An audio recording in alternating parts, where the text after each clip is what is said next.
ভুটানের প্রধানমন্ত্রী শেরিং তোবগের ঢাকা সফরে দেশটির সাথে বাংলাদেশের দুটি সমঝোতা স্মারক সই হয়েছে। তেজগাঁয়ে প্রধান উপদেষ্টার কার্যালয়ে দুই দেশের মধ্যে স্বাস্থ্য সহযোগিতা ও ইন্টারনেট সংযোগ বিষয়ে সমঝোতা হয়। এর আগে ভুটানের প্রধানমন্ত্রীর সঙ্গে একান্তে বৈঠক করেন প্রধান উপদেষ্টা ড মোহাম্মদ ইউনূস। 3 দিনের সফরে সকালে ঢাকায় এসে প্রধানমন্ত্রী তোবগে শুক্রবারের ভূমিকম্পে ক্ষয়ক্ষতি ও প্রাণহানিতে সমবেদনা জানান। বিস্তারিত জানাচ্ছেন একরামুল হক সায়েম।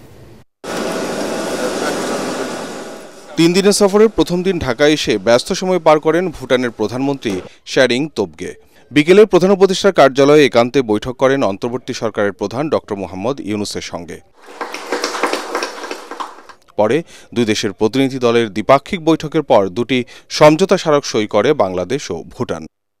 প্রথম সমঝোতা স্মারকটি স্বাস্থ্যকর্মী নিয়োগ বিষয়ক, আর দ্বিতীয় সমঝোতা স্মারকটি সই হয় আন্তর্জাতিক ইন্টারনেট ব্যান্ডউইথ বাণিজ্য ও অন্যান্য টেলিযোগাযোগ সেবা সংক্রান্ত বিষয়ে।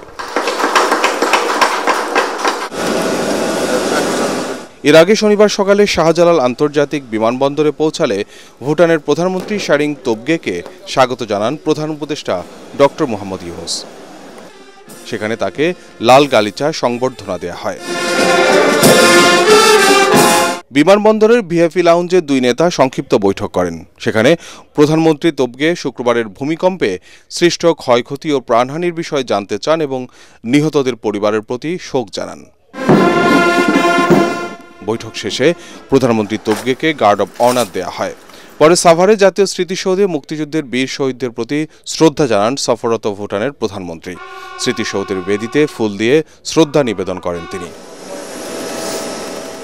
পরে দর্শনার্থী বইয়ে সই এবং একটি গাছের চারা রোপণ করেন। দুপুরে ভুটানের প্রধানমন্ত্রীর সঙ্গে বৈঠক করেন পররাষ্ট্র উপদেষ্টা ও বাণিজ্য উপদেষ্টা। একরামুল হক সায়েম, এটিএন বাংলা, ঢাকা।